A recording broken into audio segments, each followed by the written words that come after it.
How to have fun, anytime, anywhere. Step 1. Go to ChumbaCasino.com. ChumbaCasino.com. Got it. Step 2. Collect your welcome bonus. Come to Papa welcome bonus. Step 3. Play hundreds of casino-style games for free. That's a lot of games. All for free? Step 4. Unleash your excitement. Woohoo!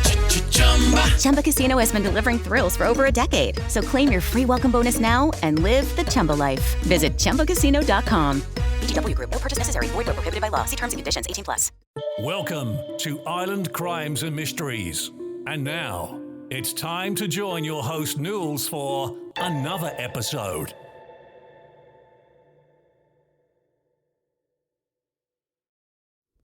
Hey guys, and welcome to another episode of Ireland Crimes and Mysteries.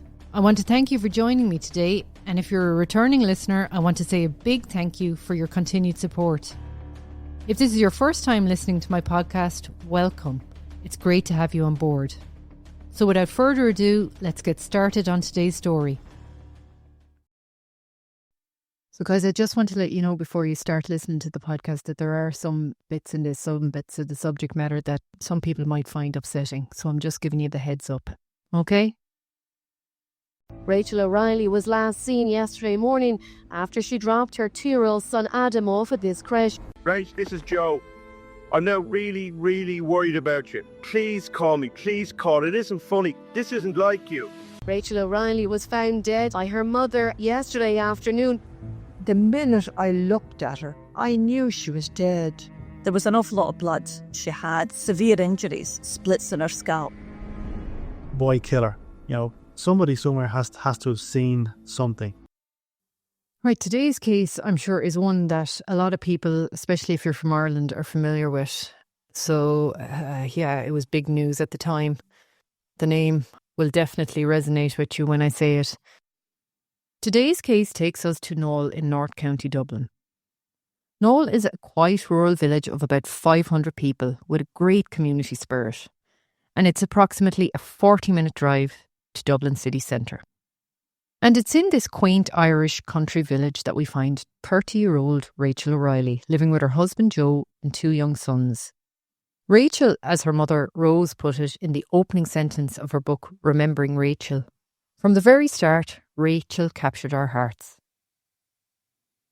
Rachel was born in 1973, and when she was about 6 weeks old, Rachel was adopted by Rose and Jim Callally. They already had 2 adopted sons, Declan and Paul, before they adopted Rachel, and would go on to adopt another girl, Anne, and finally another little boy called Anthony. Rose described her daughter, Rachel, as very affectionate from the first moment they met her, a trait she would carry throughout her life. She said Rachel was a lively, enthusiastic child who grew into a loyal, caring adult, something a lot of her friends would attest to as well. Her enthusiasm for life did not wane in adulthood, Rose commenting that she had an inexhaustible energy and would put her heart and soul into everything she did. She started learning to play the harp from the age of 7 and became very good at it. As well as the harp, she mastered the guitar, and she was also a great singer. So I'd say Rachel would have been a great guest to have at a party. She also loved sports and did gymnastics as a child. She was a great swimmer, loved badminton and softball. In fact, in April of 2004, her softball team entered the Guinness Book of Records for the world's longest softball match that was held over a whole weekend in Temple Ogue. Rachel had played an important key role in organising the match and was beyond thrilled when they broke the existing record. She sounded like a really positive person to be around. Rachel was extremely close to all of her family, including her aunts, uncles and cousins. They all came together for any big life events in the family, like communions, confirmations and weddings. Rachel loved when there was a big family get-together. She was not short of friends either, and from an early age the family would holiday with other family friends, hiring out country cottages in various parts of the country, sometimes with up to 20 children in tow. Rachel especially loved her birthdays, and it would always be a big occasion where she would invite lots of friends around to celebrate. Her mother Rose saying she would give Rachel a number for the amount of friends she could invite, but every time it always ended up being double the amount, as Rachel was so popular. Her mother saying Her personality drew people to her from a very young age. As I said, family was the most important thing in Rachel's life, and Rachel was especially close to her grandparents. She would do anything for them, and they doted on her too. Her maternal grandmother was still alive when Rachel died, and at 84, after the family trying to keep the details of the circumstances, which we will get to, of Rachel's death from her, she would eventually find out. Her thoughts immediately went to Rachel's husband Joe, as she blurted out, "Joe did it. He murdered her." It broke her grandmother's heart, but from day one she never deviated from who she thought was the perpetrator. But unfortunately, she would not live to see the outcome. So what were the events leading up to this popular, loyal, loving mother of two's death? Let's take a look. Monday the 4th of October 2004 was a beautiful sunny autumn day. Despite the blue sky and sun, there was a bite in the air. Rachel's husband Joe got up at around 5:30 a.m. and left the family home, Lambay View, to head into work at Viacom Outdoor Advertising, which was located at the Bluebell Industrial Estate on the Naas Road, not too far from the M50. Joe worked here as an accounts manager. Rachel, who was married to Joe for around 7 years at this stage, having married in April of 1997 and honeymooned in Kenya, was at home with their 2 young sons. Rachel had been working at a solicitor's office, but had cut back to 1 day a week in order to be at home for her sons. They had initially rented an apartment in the North City suburb of Whitehall after getting married, but moved to the Nules in 2002 as they wanted more space and a more rural environment to bring up their children. To supplement the household income, Rachel would sell Tupperware and Avon products, which were popular at the time. To the outside world, it appeared they had it all. A happy marriage, 2 healthy children, financial stability, good family support, and great friends. But as we all know, not everything is as it appears. 30-year-old Rachel left the house that morning to take her 2 young sons, aged 3 and 5, to creche and school. First, she dropped her 5-year-old at Hedgetown Primary School in Lusk, which was only a few minutes' drive from Null. She arrived at the school at approximately 9:12 a.m. and had a brief chat with the teacher before heading to the Montessori with her youngest, which he had started attending the previous September, arriving at approximately 9:25 a.m. She would have been due back to collect her youngest at 12:30 p.m. At around 9:45 a.m, a local dairy farmer was inspecting his land, not too far from the O'Reilly house, and had noticed Rachel's Renault Scenic car in the driveway. Then between 9:50 a.m. and 10:10 a.m, the local milkman, who was delivering milk to Rachel's house, reversed into the driveway, and he also noticed Rachel's car there, but said all the curtains were pulled, which he found strange. He said the 2 family dogs were outside the front of the house. He said as he dropped milk at the front door, he heard what he thought was a door slam inside the house. Rachel would not usually be at the house on a Monday morning, as she would normally be at the gym, but having injured her thigh at a hockey match the previous Saturday, she was skipping the gym that morning, as her thigh was still very sore. When Rachel failed to turn up at 12:30 p.m. to collect her son from creche, the principal phoned her mobile, but the call went straight to voicemail. After calls to the landline also went unanswered, she rang Joe O'Reilly. By now it was after 1 p.m. She explained the situation to him. Joe told her he was eating his lunch and that Rachel had told him she was meeting a friend that morning. He said he would try calling her. He called Rachel's phone and left a voicemail asking if she had arranged for someone else to pick up their son. At 1:24 p.m. he called her again, this time saying in his voicemail that he was worried about her and for her to call him back ASAP. But Rachel did not call him back. He called the principal back and said he would collect their child. He arrived to collect him at about 2:05 p.m. The teacher noticed that he appeared flushed and a bit irritated when he arrived. He was driving a dark-coloured car. She reminded him that his other son would need to be collected as he was finished at 2 p.m. He headed over to the primary school, and when he arrived he was told that his eldest had been collected by another mother who had a daughter also attending the school. Meanwhile, back at Rachel's parents' house, the phone rang. Rachel's brother, who happened to be sitting nearest it, answered. It was Joe at the other end. Joe asked him had any of them seen Rachel that morning. None of them had. Rachel's mother Rose asked her son, "Why does Joe not know where Rachel is?" After hearing that Rachel hadn't turned up to collect her sons, Rose immediately felt uneasy. She knew that something would have to be seriously wrong for Rachel not to turn up at the schools to collect her children. She knew if Rachel was delayed for any reason, she would have rang her mother. She also felt it was strange that Joe had even rang them, because, she said, he had been cutting himself off from them for months. Rose got her son to ring Joe back. He told her that he was on his way to collect the children. Rose told him that she would go to the house as this feeling of unease would not leave her. She told Joe that she felt something wasn't right. He said he'd been trying to contact Rachel all morning, but he couldn't get a hold of her, and he was very worried as well. The call finished with Joe saying that he would go get the children and meet her at the house. So Rose headed up the motorway towards Nules. She was trying to stay calm, but she couldn't shake the feeling of unease. All sorts of thoughts were going through her head. At one stage, she was even worrying, had Rachel been in a car accident? As she drove up the road and the house came into view, she could see Rachel's car in the driveway. She drove up and parked up behind it. As she got out, she noticed the two dogs huddled over by the hedge. She found this strange, as she said the dogs would normally run up to greet her, all excited as soon as she would get out of the car. But today their demeanour was completely different.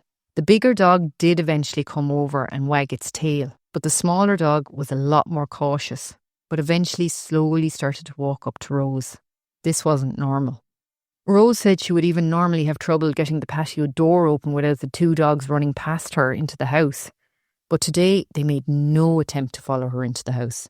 It was only in hindsight that Rose realised that they did not want to go into that house at all. She said the patio door was wide open when she arrived and they had made no attempt to go in. She often wonders what they had witnessed or saw that morning, as they would not set foot past the threshold. When Rose noticed that the patio door was actually wide open, her unease grew even stronger. She stepped into the kitchen and immediately knew something was wrong. She said the place felt different. She couldn't describe how at the time, but it just felt different. The curtains in the kitchen were still drawn, which made the place look unusually dark. She knew Rachel and the children would have been up in the kitchen that morning as she gave them their breakfast before school. And she would never have left the curtains drawn. The next thing she noticed was that the kitchen table was at an odd angle to the rest of the room, and there was a small pile of clothes folded on top of it. But the strangest thing she noticed was that the tap was running at full blast in the kitchen sink, and the contents of some of the kitchen drawers were strewn all over the floor. Immediately Rose thought, this looks staged. She began to call out Rachel's name as she walked through the house, but was met with no reply.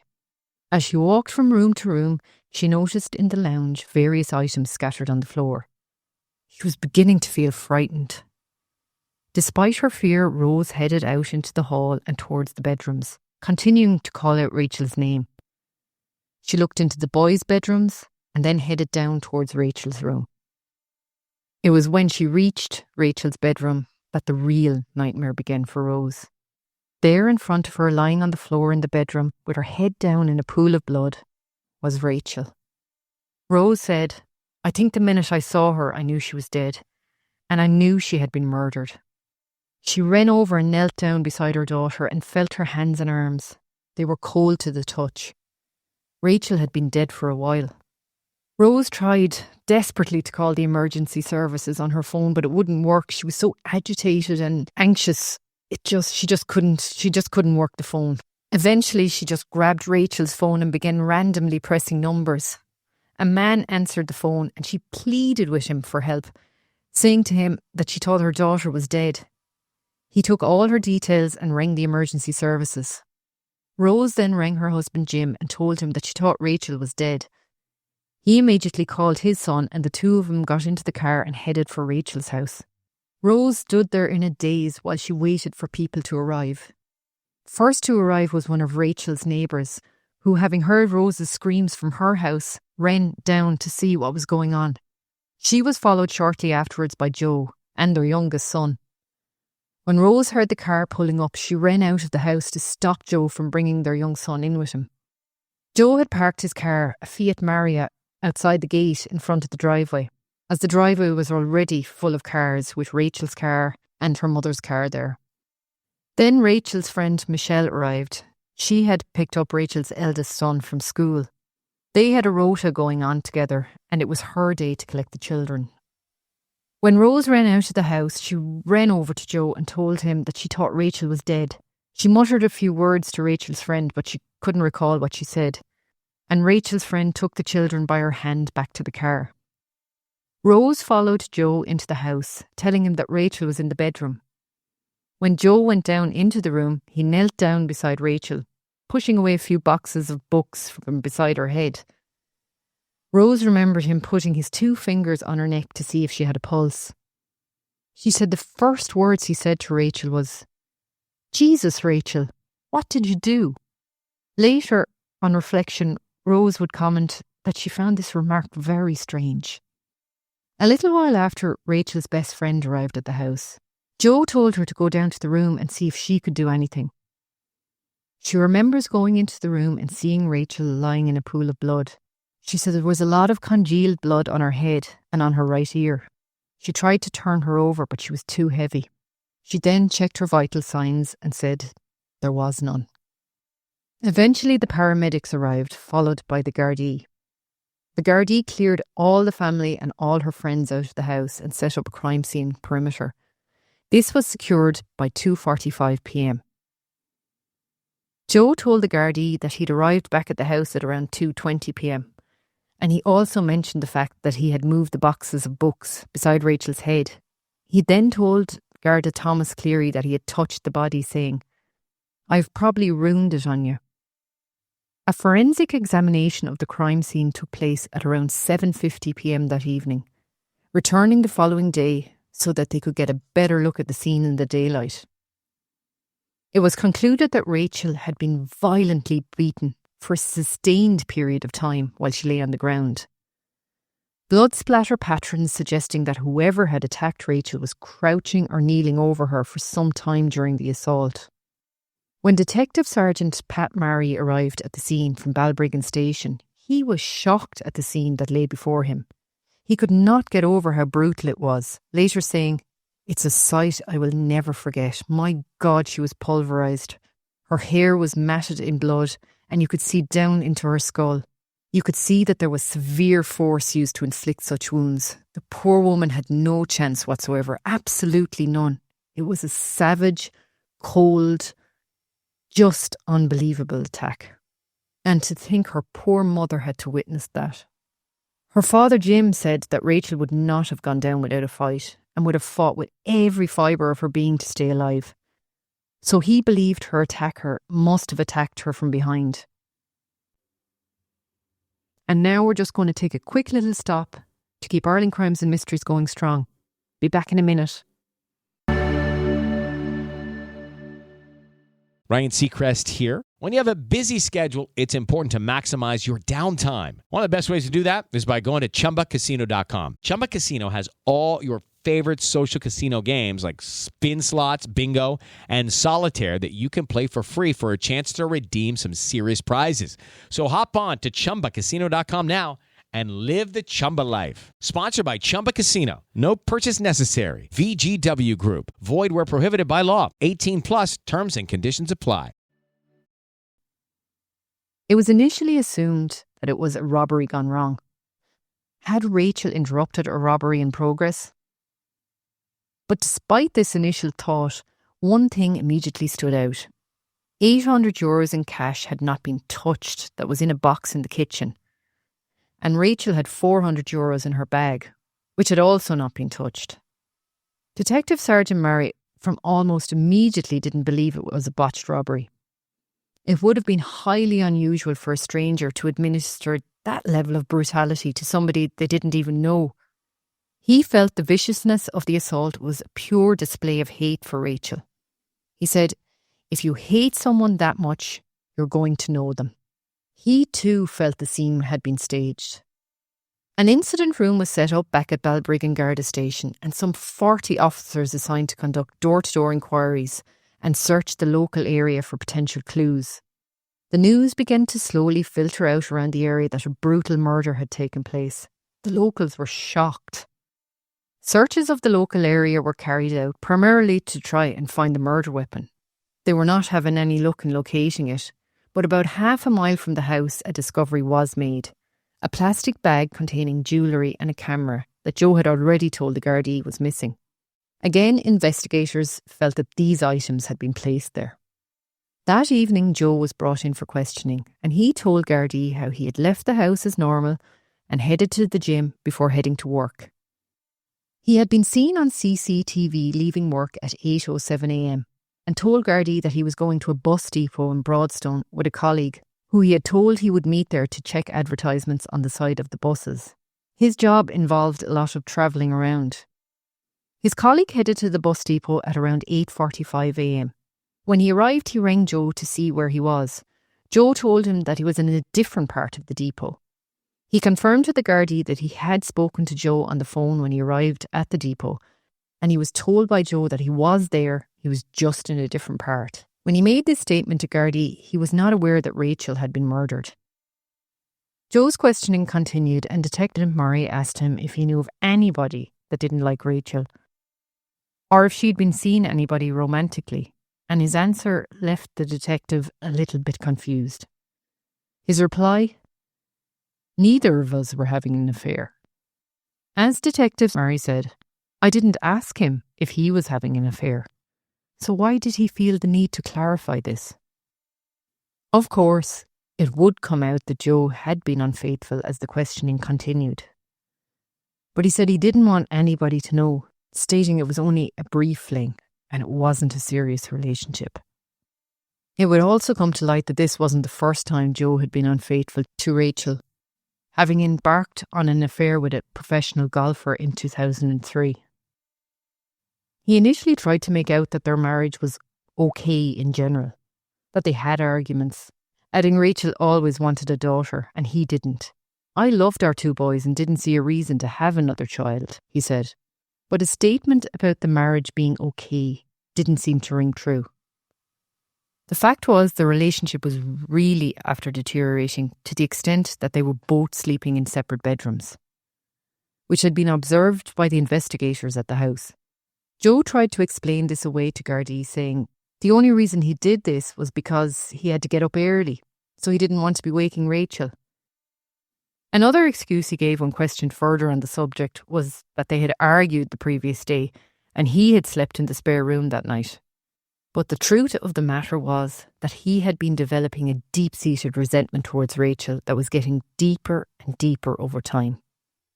How deep this resentment had got would come to light when emails between Joe and his sister were discovered. In the emails, Joe would frequently refer to Rachel using the C word, telling his sister that Rachel would mistreat the two children, saying, hopefully the district nurse will see her at her best, or else the state of the house that the lazy C leaves it in. Gardaí would also that day receive the results of Rachel's post-mortem. She had been bludgeoned to death by a heavy object, like a dumbbell. Coincidentally, Joe had said that one of the items that was actually missing from the property was a dumbbell. Her skull had been fractured in 2 places and she had multiple lacerations to her face, her shoulders and her neck. She also had multiple defensive wounds on her arms, which showed that Rachel had, as her father put it, put up one hell of a fight. The coroner determined that Rachel was struck between 6 and 9 times. Blood had also been found in her airways, which would have made it extremely hard for Rachel to breathe while she was still conscious. Joe's office had been searched by Gardaí a few days after the murder, and his laptop had been seized. It was then that the repulsive emails about Rachel had been found. As I said, these emails revealed how much hatred Joe had developed towards Rachel. The vulgar language used to refer to her was eye-watering. In one of the emails, he even said that she repulsed him. When her mother Rose and the rest of the family found out about the emails, they were appalled. Rose saying the emails had left her bereft, and she couldn't understand how anybody could speak about someone in such an appalling manner. She also said that the news of the problems within the marriage had come as a huge shock to her. She said she had always thought Joe was a bit of a loner and a bit strange, but she didn't think there was anything bad about him, saying that she thought he was a good husband and a very good father. But in hindsight, she felt nobody really knew a lot about him. Meanwhile, while the investigation continued, the family started making funeral arrangements. It was decided that each family member would write a letter to Rachel and put it into her coffin to be buried with her. At the undertaker's, after everybody had said goodbye, the family left Joe alone with Rachel to say his own private goodbyes. After a while, one of the family members went back in to check that he was okay. And as they did, they heard Joe say to the undertaker, "You can put the lid on it now." With Rachel's father, Jim, later commenting that it sounded like he was talking about a tin box, not his wife's coffin.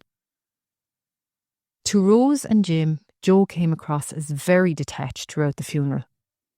The way he was acting was far removed from the allegedly traumatised widower that he was making himself out to be. After the funeral, Jim and Rose received the little cards that were attached to the bouquets, the ones that are put on the grave, and again they were shocked when they read that Joe had put on his, "See you later, Joe." Jim and Rose were perplexed by this increasingly odd behaviour. Meanwhile, the Gardaí told Joe that they were finished investigating within the house and that he was free to go back. They asked him to go through everything and to make note of anything that he thought might have been stolen. He would say that some jewellery, a camera and a couple of towels were gone, as well as a dumbbell. The camera and the jewellery had been accounted for, but the dumbbell and the towels were still missing. As I said, Joe's behaviour was becoming increasingly erratic and odd. And then, in one of the most bizarre and cruel acts, he invited Rose and Jim over to the house, which, I might add, hadn't even been cleaned since the murder. He said to Jim and Rose that he felt a sense of peace in the house, and that he felt that it would be good for them to visit too and feel that sense of calm and peace. Rose, understandably, did not want to go back to the house, but Jim persuaded her, saying if it helped Joe process what had happened, maybe it could help them too. But to their utter horror, when they arrived at the house, Joe began reenacting what he thought happened and speculating as to how she had been bludgeoned, even pointing to the blood splatter on the ceiling and walls, explaining that he thought maybe the killer had stepped over her body and went to the bathroom to clean up, all while listening to Rachel as she choked on her own blood on the bedroom floor. He started surmising then that whoever the killer was must have went back into the room to, as he said, quote, "finish her off." Her poor parents having to listen to that. Then Joe insisted that they listen to the voicemails he had left for Rachel that morning. It was at this point Rose said she could hear Rachel's voice in her head saying, "He did it." When they got home, Rose and Jim discussed what had taken place that day at Rachel's house. Jim was so upset, but pleaded with Rose not to say it to anybody, adding that Joe was probably just in shock, saying people react to grief differently. Rose said to Jim that she wouldn't say it to him again, but pleaded with him just to be open-minded to the possibility. Then Joe started talking to the media. He said the family were terrified that whoever had killed Rachel could strike again, and made several appeals both through the newspapers and television for information. Why? Why Rachel? Why then? What did she do, in your opinion, to deserve this? Are you going to do it again? If you are, you need help. What you've done is wrong. You've taken away a very young life for no good reason. I feel I know you because you had to kill her. You couldn't leave her alive to identify you. So it's a matter of time before you're found. A journalist called Jenny Friel would do what ended up being one of the most chilling interviews with Joe at his home. She had not long arrived to start the interview when Joe asked her, to her utter astonishment, if she wanted to see where Rachel had been murdered. In total shock, she followed Joe down to the bedroom, where he proceeded to point out where the blood had been and where she had been found. Jenny described herself as not being an overly squeamish person, but she said this encounter made her feel sick. She said throughout the interview he never mentioned missing his wife or even the fact that he loved her. He did say how devastated the children were, but never mentioned how he actually felt about what had happened. A photojournalist named Kieran O'Brien went to the house some 12 days after Rachel was murdered and took photographs of Joe sitting on a chair in the middle of the kitchen. He said Joe told him that the Gardaí were treating him as a suspect. Kieran asked him if he believed he was a suspect, to which Joe replied, yes. Kieran said he had never experienced anything like the encounter he had with Joe in his whole career. In fact, anyone who called to offer sympathy to Joe was offered a tour of the crime scene, and Joe would offer his opinion to them on what he thought had probably happened. Needless to say, people were shocked by this highly unusual behaviour, someone referring to it as the murder tours. Then on the 22nd of October, Joe and Rachel's mother Rose were guests on the Late Late Show with Pat Kenny. For those of you not in Ireland, this is a long-running primetime talk show here in Ireland. Before they had even appeared on the show, Joe's behaviour backstage in the green room was causing alarm amongst the staff on the show. Some saying he didn't appear the grieving widow. In fact, he seemed quite at ease, helping himself to the food provided and spending most of his time on his phone. A stark contrast to her parents, who couldn't even look at the refreshments on offer. When they finally went in front of the cameras, Joe did nothing to curb the growing suspicion amongst the people that had witnessed his behaviour since Rachel's murder.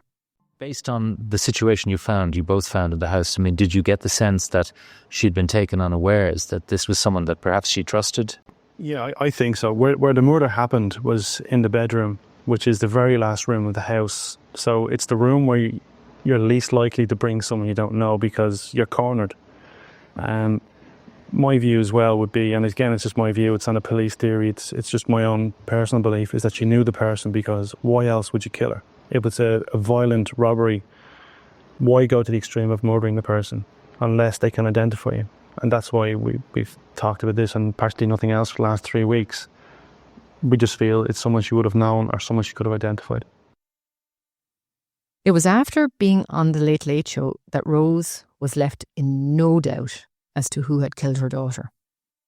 Joe had been offered a hotel room for the night by the show, but Joe declined, saying he had to meet a client. But this turned out to be untrue. He was, of course, in fact, meeting his lover, a fact that would later emerge. This relationship began when they both met while working at Viacom advertising agency, and after a night out in a pub had swapped email addresses and phone numbers and started corresponding after that. By the time of Rachel's murder, the affair had allegedly been going on for several months. Joe often telling Rachel he had to go away for work, but in fact, he was meeting with his lover. 6 weeks after Rachel's murder, the Gardaí made 2 arrests. Joe's lover, Nikki, was brought in for withholding information, and Joe's colleague, who was Joe's alibi for the morning of the murder. He was re-interviewed about the timing of events when he and Joe were both at the depot that morning. He said he couldn't be sure about the timings and that he could have been off by some 40 minutes. This 40 minutes for Joe could not be accounted for was a big deal. Nikki's story had also changed from the first time she was interviewed.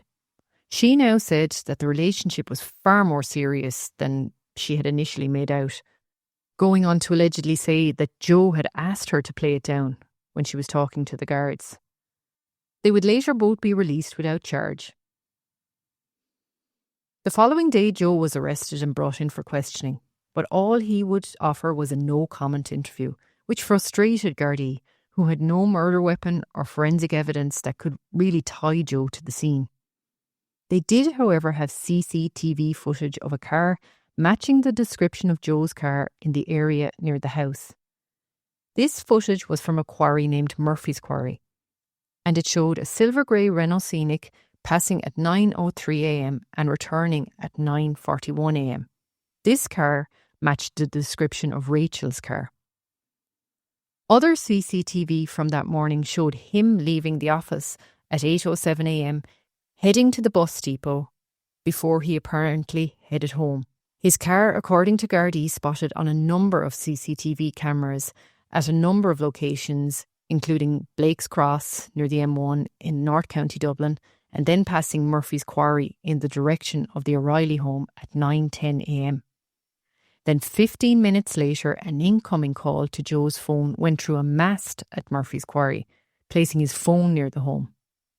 So this would effectively mean that when Rachel was seen passing back, driving towards her house at 9:41 a.m, Joe was probably waiting for her there.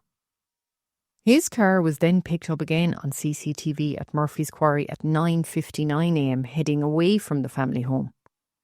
At 10:07, his car was seen passing Blake's Cross and heading in the direction of the city, and a text message from his phone to Rachel's phone had routed through a mast just north of that cross, meaning he was composed enough to send his dead wife a text, which he no doubt hoped would alleviate any doubts that he had killed her.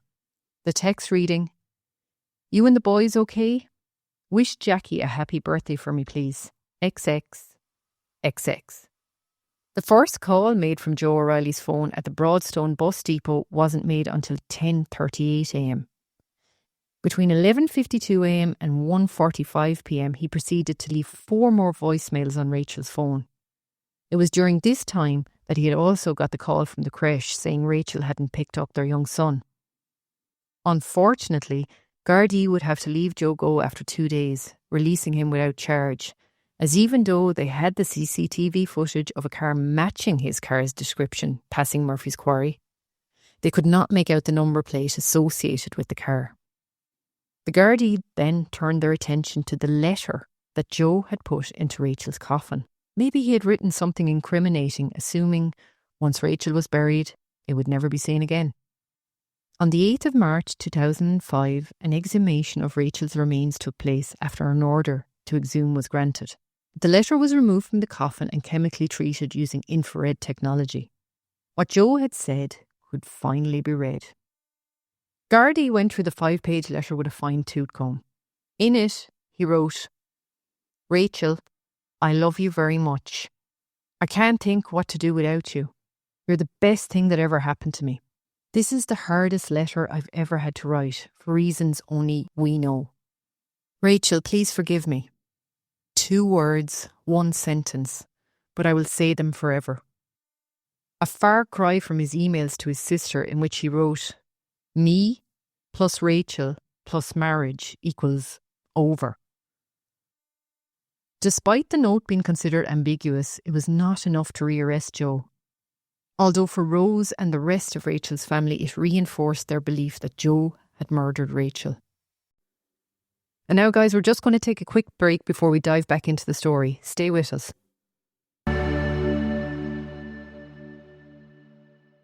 Hello, it is Ryan, and we could all use an extra bright spot in our day, couldn't we? Just to make up for things like sitting in traffic, doing the dishes, counting your steps, all the mundane stuff. That is why I'm such a big fan of Chumba Casino. Chumba Casino has all your favorite social casino-style games that you can play for free anytime, anywhere with daily bonuses. So sign up now at ChumbaCasino.com. That's ChumbaCasino.com. Sponsored by Chumba Casino. No purchase necessary. VGW Group. Void where prohibited by law. 18 plus. Terms and conditions apply. Gardaí refocused their efforts on the CCTV footage. They got it enhanced, but it still didn't give a clear shot of the number plate. So Gardaí went to work devising a plan to prove that it was Joe's car in the footage, and that there could be no doubt that it was anybody else's car. They set about searching all the databases for people who drove the same car as Joe. This threw up about 2,500 matches. Although they were unable to rule out every single person with that car in Ireland, they could rule out enough that made it more likely that it was Joe's car. They also contacted his mobile phone provider to see if they had any recordings of the calls that Joe had made that day. They couldn't provide recordings, but they did have something very interesting. An engineer was brought in from France, and he was able to determine exactly which masts Joe's phone had been close to throughout the day. And from this information, they were basically able to map the whole route Joe had taken, at what time, and where he was at that specific time. This left Gardaí with no doubt that it was Joe's car on the CCTV footage at Murphy's Quarry. Joe had left that morning to go to the gym, which was located on the outskirts of the city. On the way, he went to the petrol station and filled up his car. While at the petrol station, he received a call from Nikki, the first of 8 calls he would get from her that day. He was on that call for about 28 minutes. He then went to the gym and had a shower before heading to work. He sent an email to a colleague saying his phone would be out of service for the majority of the morning and arranged to meet this colleague at 2 p.m. At the time he had told Derek he was in another part of the depot, phone analysis showed that he was heading in the direction of his home. A text from a different colleague at 9:52 a.m. pinged off the tower at Murphy's Quarry. Now, this quarry is extremely close to Rachel's home. In fact, you can actually see the quarry from Rachel's house. Now, what Gardaí wanted to know was if Joe was at Broadstone like he had told them he was, why was his phone pinging off Murphy's Quarry mast, which is less than a mile away from the house? And why was a car matching the description of Joe's car seen on the quarry's CCTV? Joe had previously told the guards that he always had his phone on him. As I said, the car was captured at 9:59 a.m. driving away from the home. And it was only after this that the phone could be placed at Broadstone, the place he said he had been all morning. As Rachel was seen driving back past the quarry at 9:41 a.m, it is believed that she was murdered shortly after she arrived home. Joe had arrived back at the office at approximately midday, and one of his colleagues had noted that he appeared very flushed, and she said it looked as if he had been crying. She asked him if everything was okay, and he replied to her that it was. She said she told him that he looked terrible, and that when she said this to him, he immediately started to look panicked and took off towards his office, where he stayed until he got the call to say Rachel hadn't picked up their son.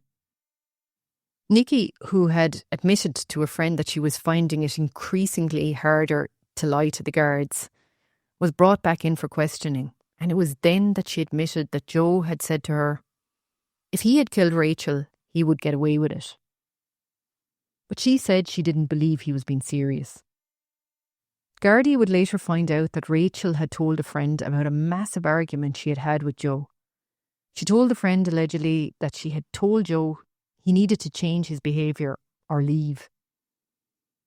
It would also later emerge that 4 months before she died, social services had received an anonymous tip alleging that Rachel was not a fit mother. These claims were absolutely untrue.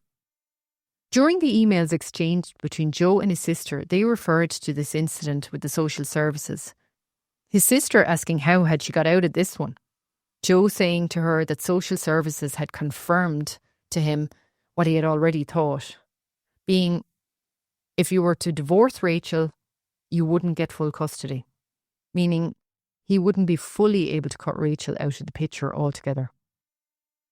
In March 2006, his colleague Derek was again brought in and questioned by the Gardaí. This time Derek was very stressed and said that the statement he had previously made was probably not correct and that the timings were probably wrong. This effectively made Joe's alibi null and void. Joe was then arrested for the second time. Detective Murray was very hopeful that they now had enough evidence to charge him based on all the phone analysis, the CCTV footage, and the elimination of all the other people who owned a similar car to Joe. But, unfortunately, the Director of Public Prosecution said more evidence was needed. They had no choice but to again release Joe without charge. Inspector Murray recalling how Joe gave him the thumbs up as he was leaving the station, looking like he didn't have a care in the world. Rachel's second anniversary came around and her family held a mass outside the family home. Gift of life to me. And Rose Talley singing at her daughter's anniversary mass, showing just how strong she has remained since Rachel was murdered 2 years ago. Oh, I feel that everyone is behind her, definitely, yes, yeah. And hopefully it'll get justice for her, because that's the big thing now. And Mary, full of grace, the Lord is with thee. Neither Joe nor the children attended it. Gardaí went back to the drawing board and re-examined mobile phone data. This time, they got a breakthrough. It showed Joe's phone pinging from the mast close to the family home at the time of Rachel's murder. This evidence completely contradicted his statement saying that he had been working miles away at the depot. Finally, in October 2006, Gardaí arrived out to Joe's mother's house. Detective Murray went into the kitchen where Joe was and told him he was under arrest for the murder of Rachel. Detective Murray said in that moment the blood drained from Joe's face, saying he went as white as a sheet. He had not been expecting it. He was formally charged by Detective Murray at 10:55 a.m.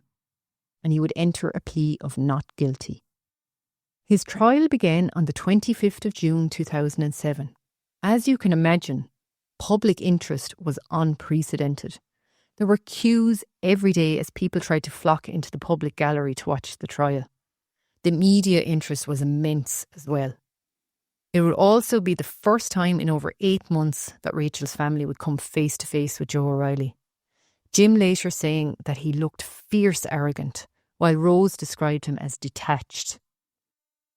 The defence would use the argument that the prosecution was basing their allegations on purely circumstantial evidence.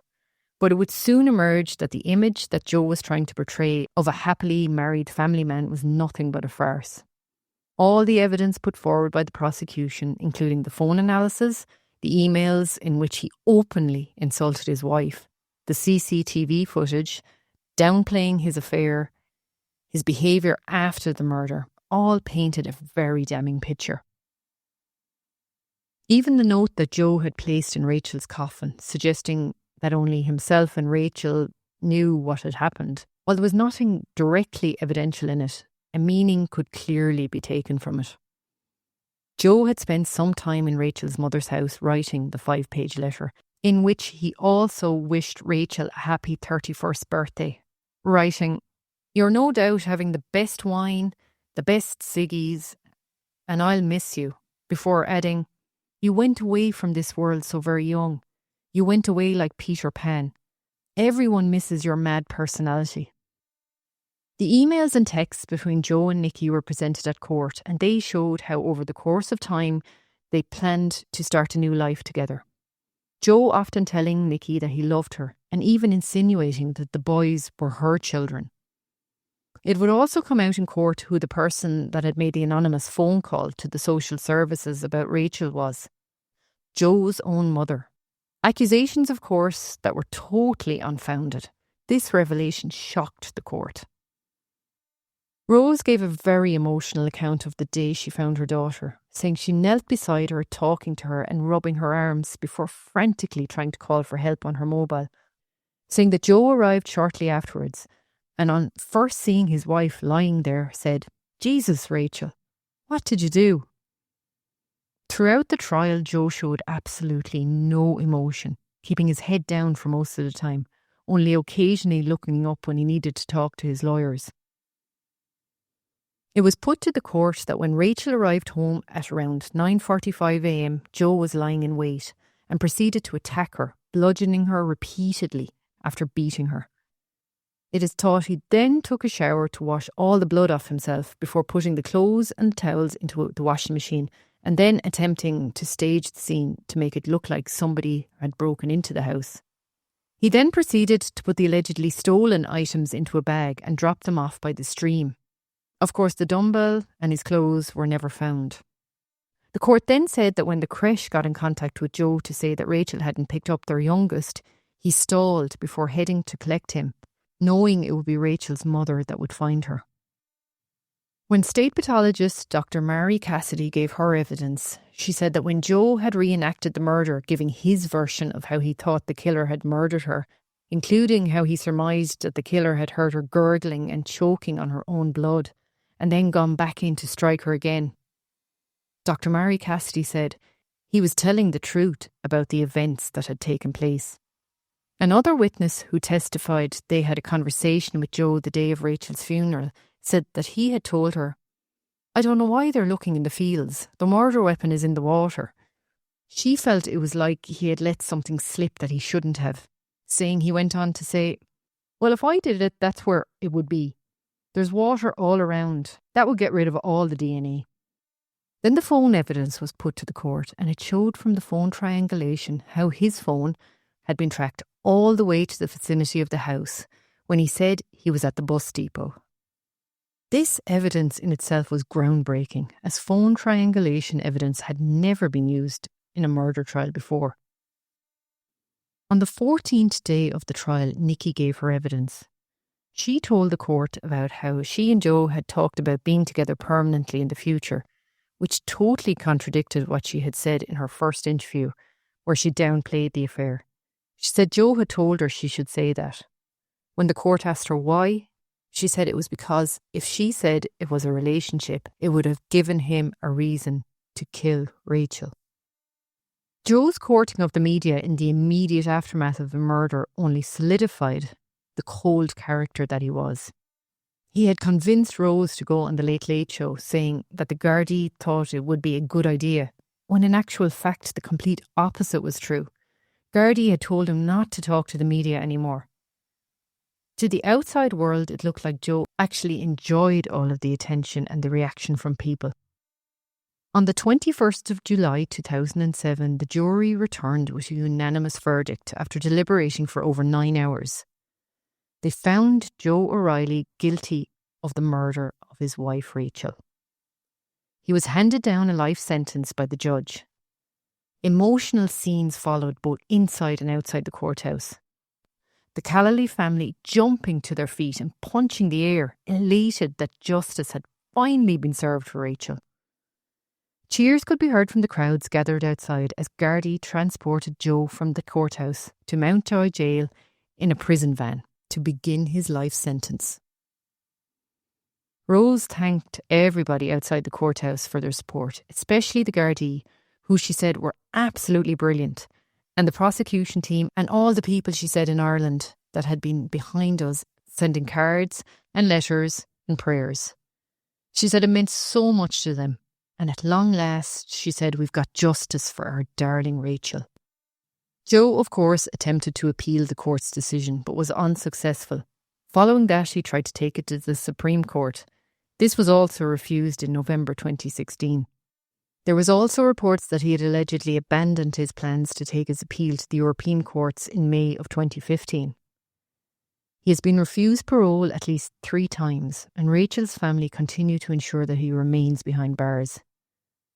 His brother said in 2012 that Nikki still loved Joe and was standing by him, believing he was innocent, as he did, saying, "The Joe I know is not a scumbag. He is most definitely not a wife beater, and he most definitely isn't a devil.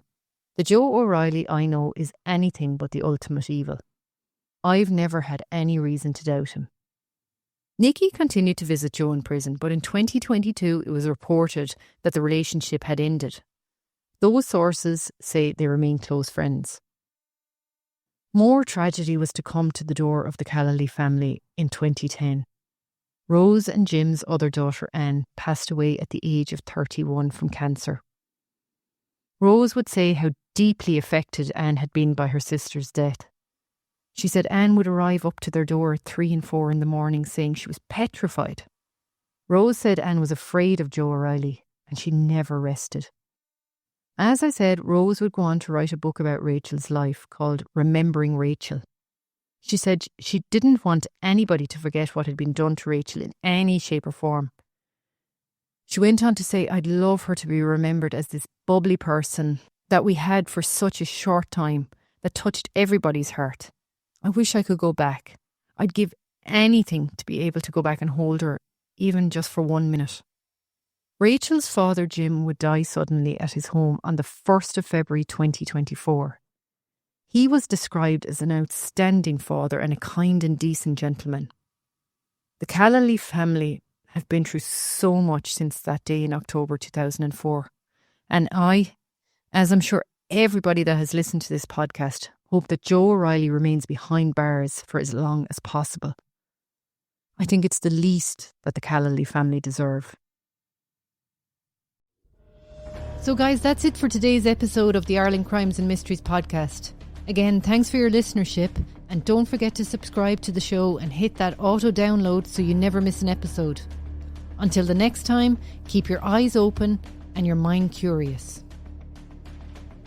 This podcast has been compiled from information gathered in the public sphere like news articles, documentaries, and open source material that can be found on the web.